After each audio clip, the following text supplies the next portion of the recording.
Okay, let's get the HeleBox set up. I'm gonna open up the packaging here. You see I've already got the sleeping pad removed. I'm gonna take out all the critical components and lay them out to make sure I have everything I need. So there's the rear support, that is the front support, and the middle support. Now, once you've got everything laid out and you've confirmed you've got all the parts, we're gonna go ahead and focus on the first step, which is getting the frame set up. So I'm gonna lay out all the components. We've got the long poles, the short poles, and where they're gonna sit in their coinciding supports.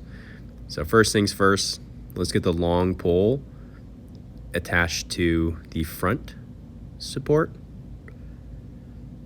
Perfect. Got both the long poles in place there. Their push pins locked in. And now I'm going to attach the center support.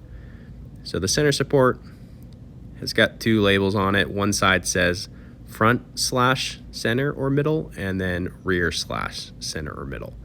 So the front side goes with the front, rear side goes with the rear. I'm attaching in those short poles into the center rear, and last but not least, the rear support here.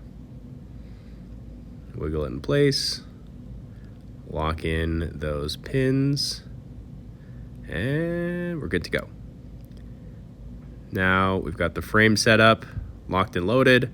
We're going to move on to the legs.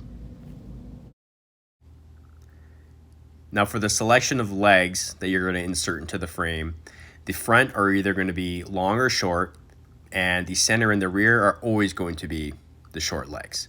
Now what determines if you use the long or the short legs in the front is the type of vehicle. So if it's an SUV, a crossover, a wagon, anything where those legs are going to need to sit in the footwells, you're going to go ahead and use those long set of legs. Now if it's a truck bed, a van with a flat surface, or if you're using the HeleBox just on its own on flat ground, then you're going to go ahead and use the short legs. So once again, SUV, long legs, truck, flat ground, van with flat ground that you'll be placing the HeleBox is going to use short legs.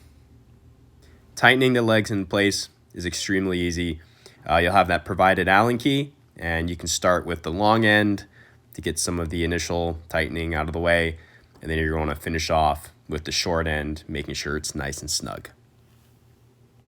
Now before we put this in the vehicle, I want to quickly highlight how the legs work. So they have these adjustment holes here for you to find your right height. You can actually remove that inner leg completely and tighten the twist lock, and that will give you your absolute shortest height you can get for your legs. Most vehicles won't need this, but it is an option for you to get more headroom. Now I'm going to slide this back in here. I'm going to find, a height that might work for me in my vehicle. Now you'll notice there might be a little bit of play once you first find that adjustment. You have to tighten that twist lock. It will remove any play in the frame, making sure your sleeping platform is sturdy. All right, quick little pro tip here. Before you place the frame in your vehicle, make sure that all the legs are at their lowest setting. This will make it as easy as possible to find the perfect fit in your vehicle. Make sure to lower your rear seats, remove any miscellaneous clutter from the footwells, and push that front seat forward.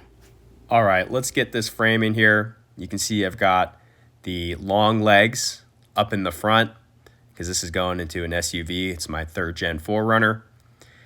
And I am making my adjustments on the legs and the footwells. Now I'm moving back to the center supports, making my adjustments there. Great. Every vehicle is a little bit different, so your adjustments are definitely going to be unique to yours, as well as if you've got floor mats in there, but that's why we have a ton of adjustments available on each and every one of these legs, so you can find the perfect fit. Now, once it's in there, you're locked and loaded, nice and secure. You cannot forget to tighten those twist knobs. This is critical. We want to make sure you have a sturdy sleep and your frame's not wobbling on you while you're trying to get some Z's. So make sure you tighten all those twist knobs making that frame nice and sturdy. And then the last step here is going to be getting the topper on, and you'll be good to go.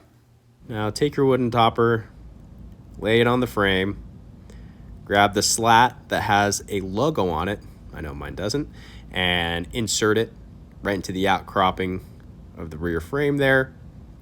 Go to the front, pull it forward, and you'll have a nice little stretch as you insert it into place. That's the elastic webbing going to work and holding it in place for you. And we'll go to the front seat, push it back, and you are good to go. All right, we got a little bit of bonus footage for you here. Sleeping pad on top, storage case underneath. It can either be slid out, like you see here, open it up.